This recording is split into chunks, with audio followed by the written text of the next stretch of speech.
Hola, un saludo a la noche americana. Hola, soy Juan Carlos Fresnadillo y mando un saludo muy fuerte a todos los internautas y seguidores de La Noche Americana.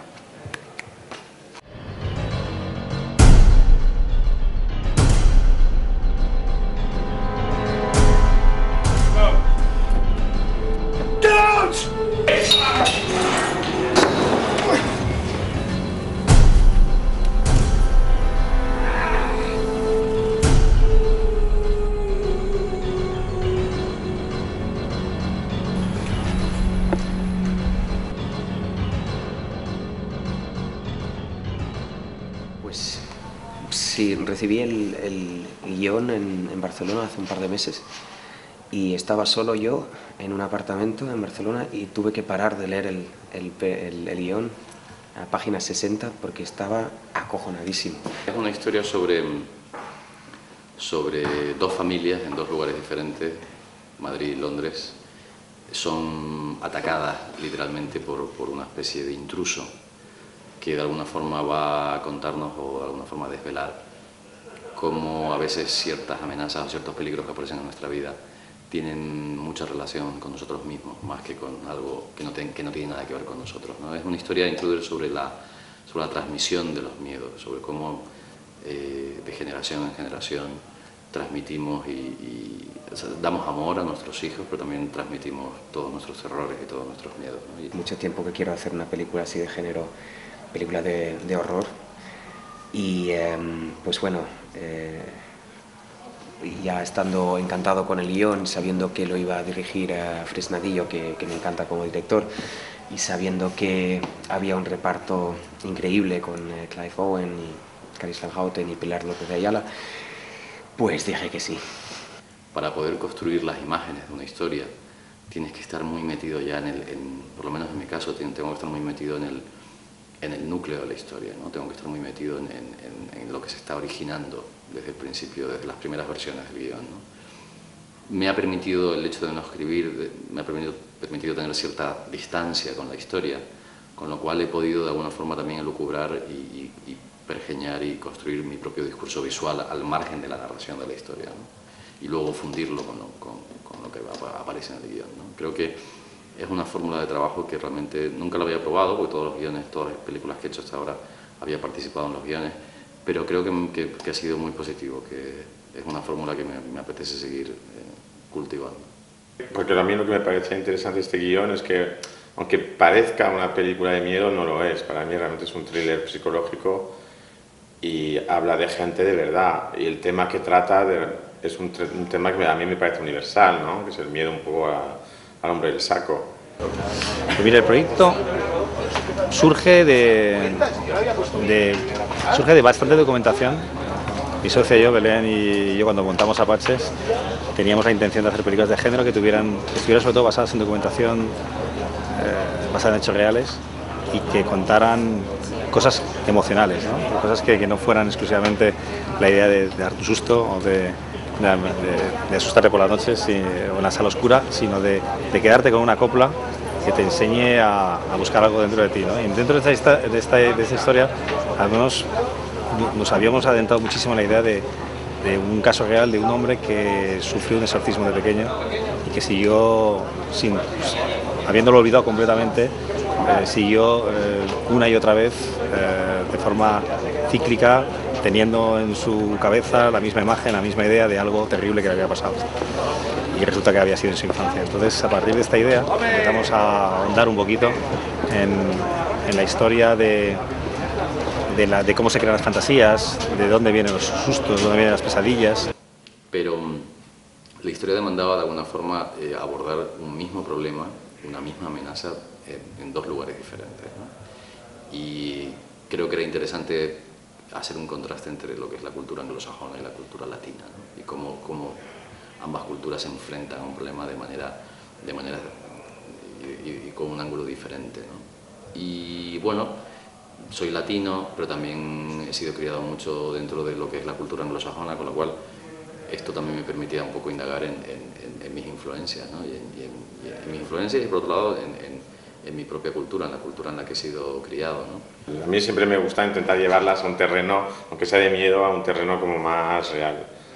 Pero te digo, esta película es mucho más sutil en ese sentido de que sí, yo creo que tenía que ser una película donde todos nos podamos identificar. Por eso creo que los decorados tenían que ser dentro de lo que es de engañar un poco al espectador, que piense durante bastante tiempo que está viendo una película de miedo, que al final se dé cuenta y retrospectivamente se dé cuenta que lo que ha visto es una película realmente que retrata algo, bueno, que nos podría pasar a todos.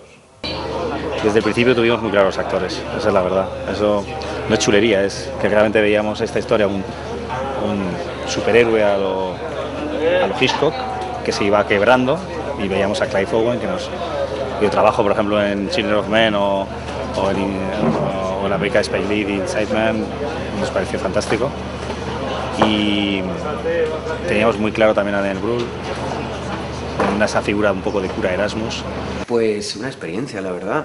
Es la primera vez que hago de cura, pero me ayudó un jesuita, un hombre muy simpático, que sí, que me ha enseñado todo lo que se tiene que saber siendo cura. Fui a comer con 12 curas aquí en Madrid, con jesuitas, y entrando un poco en ese mundo, porque es algo muy lejano. Pero son uno de esos personajes que una vez en la vida tocan, ¿no? Yo como alemán, lo de nazi ya lo he hecho. Pues una vez hay que hacer de malo, una vez hay que hacer de, yo qué sé, de tío romántico, y una vez hay que hacer de cura. Es un proceso al que llegamos cuando ya tenemos una versión más o menos clara de la historia, ¿no? Ahí empezamos ya a discutir cuál es el concepto del casting, cuál es la foto, cuáles son el tipo de interpretación que buscamos, los rostros, etc. Es un proceso, yo te confieso, de los más apasionantes, ¿no? Ir construyendo la fotografía de los personajes de la película, ¿no? Y bueno, Clive Owen fue una opción inmediata, ¿no? Necesitábamos a alguien que tuviera el aspecto de un hombre común, que de repente es sometido a una situación extraordinaria, ¿no? Y terrorífica, ¿no? Y bueno, en ese sentido, el aspecto un poco de héroe que tiene Clive le venía muy bien al personaje de la familia inglesa, ¿no? Tuvimos la gran suerte de que se leyó el guión y le gustó, y decidió participar en la historia, ¿no? Con lo cual, por ese lado, fantástico. Luego, por otro lado, buscaba un cierto contraste en la propia familia inglesa. Pero esta cosa que me parecía curiosa en la película de gente sin raíces, ¿no? Y su mujer, decidimos que finalmente fuera una mujer que dentro de Inglaterra pues, es una inmigrante, ¿no? Que fuera una holandesa, ¿no? Que vive en Londres y que se ha casado con este señor, pero de alguna manera ella no pertenece a ese sitio, ¿no?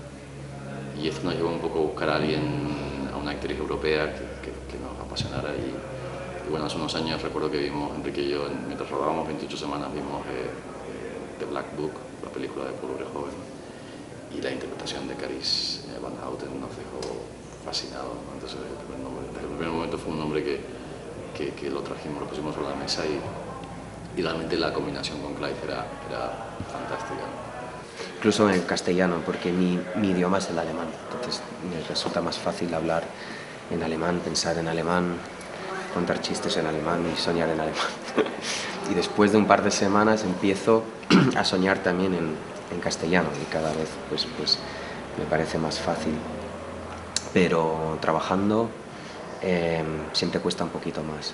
Pero me encanta trabajar en otros idiomas porque cambia el estilo de